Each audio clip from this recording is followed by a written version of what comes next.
Ngibingelele nonke egameni leNkosi yethu uJesu Kristu. Igama lami Ncele, umfundisi uMhlongo, ngakholwa futhi ngisindisiwe. Ngoba ngicela size sibuka izwi la ngokwescripture, 1 Samuel chapter 3 verse 21. Lithi izwi likaNkulunkulu Ngcwele kwakwenzeka ngelinye ilanga Ngcwele kwakunowesimame okwakuthiwa uHana kuNkulunkulu Ngcwele.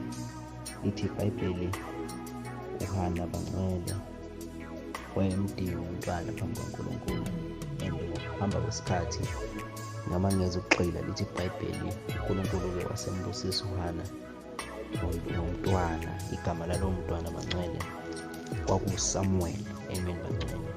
Lithi iBhayibheli uHana wamnikela ethempelini Bangcwele ekhula phambi kwaSomandla. Nansi-ke indaba, ayikho-ke indaba lapho-ke, indaba iku-1 Samuel chapter 3 verse 21.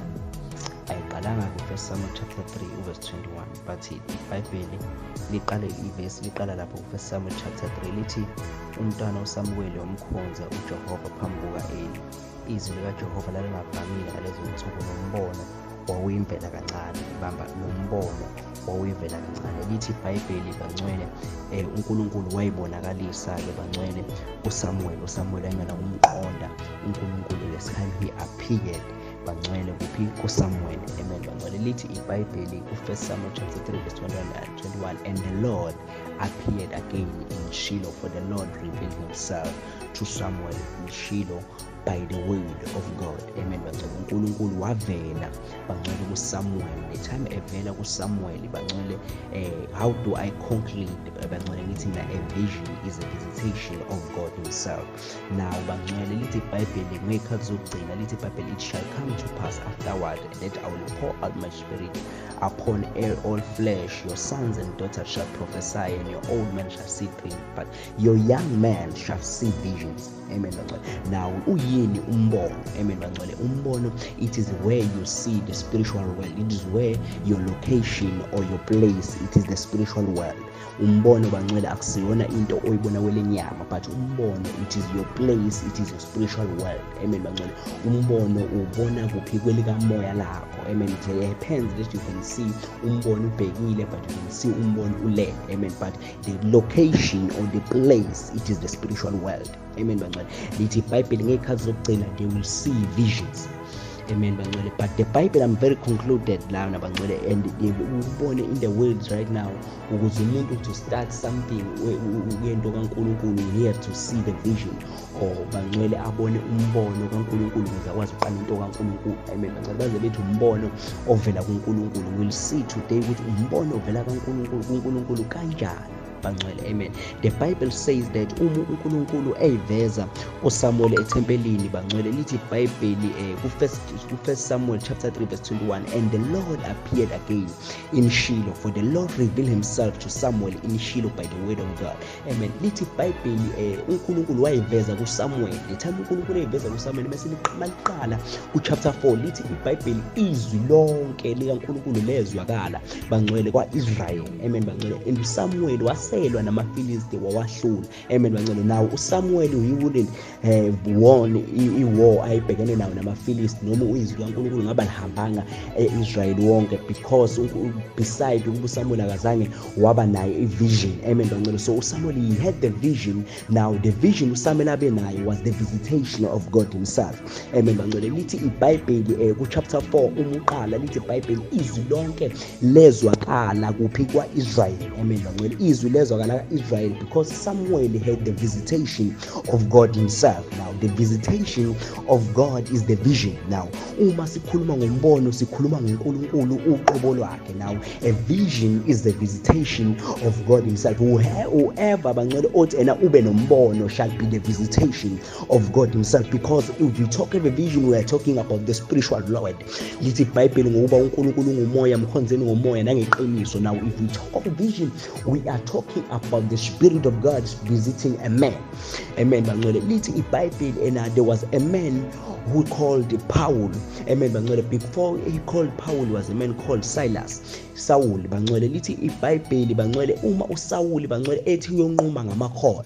Amen. Bangcwele ebheke eDamascus. Lithi iBhayibheli ena wezwakala iphimbo bangcwele lika Jehova washa umbani omkhulu. Amen. Bangcwele lithi iBhayibheli ayehamba nabo bangcwele abazwanga ababonanga lutho iphimbo balizwa, but uNkulunkulu uSawuli wabona konke because uNkulunkulu visited Saul bangcwele on the way of Damascus. Amen. Bangcwele, now when we talk of the vision, we talk of the visitation of God himself. After that, to Saul bangcwele, he started preaching the gospel bangcwele. We can't preach the gospel without the vision. You can't start the work of the Lord without the vision. Now we need the vision, in which the vision is the visitation of God himself. Now when we talk of the vision, we talk of the visitation of God himself. In other words, when I conclude this, we talk of God himself when we talk of the vision. Now the vision is God himself. Now we can't start the work of God without the vision. We all need the visitation of God himself. That's why we have so many people who fail in life, or amabandla amaningi, they have been started ahluleka. No. Let not blame God ukuthi amabandla aqaliwe asahluleka. The point is that the pastor didn't receive the visitation of God himself. He created the vision for himself because unothando bangcwele, but when you have the vision and umbonile uNkulunkulu bangcwele evela kuwe, there is no way, there is no point that you can fear izimo ongahlangana nazo. So now bangcwele, in order for us bangcwele, whoever bangcwele into singayiqala ibe khona, we need the visitation of God himself, because the visitation of God himself is the approval and the appointment. Amen bangcwele. And uNkulunkulu akaveli kubantu abasina, akaveli kubantu abawu6 bangcwele, uvela kumuntu munye ozolida leyo. Amen bangcwele. So now let me go to another scripture. The Bible said there was a man who called Moses.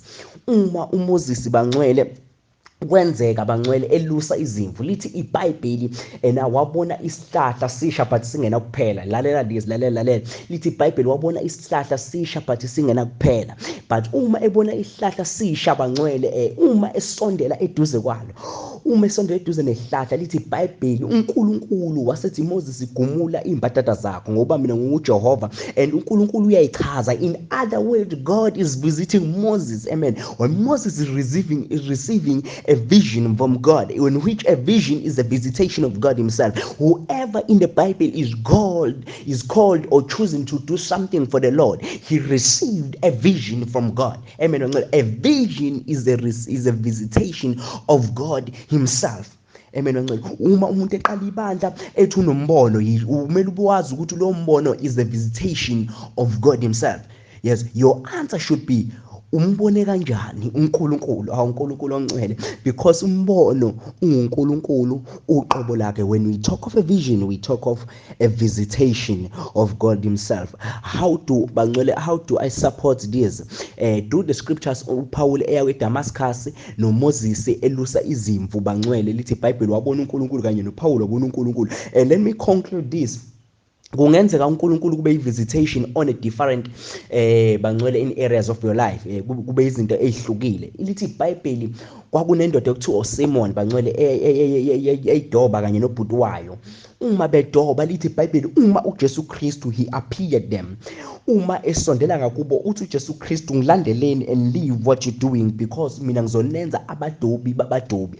It may happen that a vision of God can appear you in financially. It can happen that a vision of God can appear you in studies. Can it happen that a vision of God can appear you in a church? But the point that God has visited, the point is that uNkulunkulu ukuvakashela. Amen bangcwele. And uNkulunkulu, God can visit you in financially. A vision can be in financial. Athi uNkulunkulu uzokukhulula kwezemali, uzoba rich kwelezemali. uNkulunkulu athi uzoku-appoint ebandleni ube isinto ethile. But the point is that the vision is a visitation of God himself. Into mele uyazi le ukuthi a point, and the true point is that a vision is a visitation of God himself. Now catch that, sengizovala. Catch that sengigcina. Lithi iBhayibheli bangcwele kwakwenzeka bangcwele ngelinye ilanga. Amen bangcwele. Uma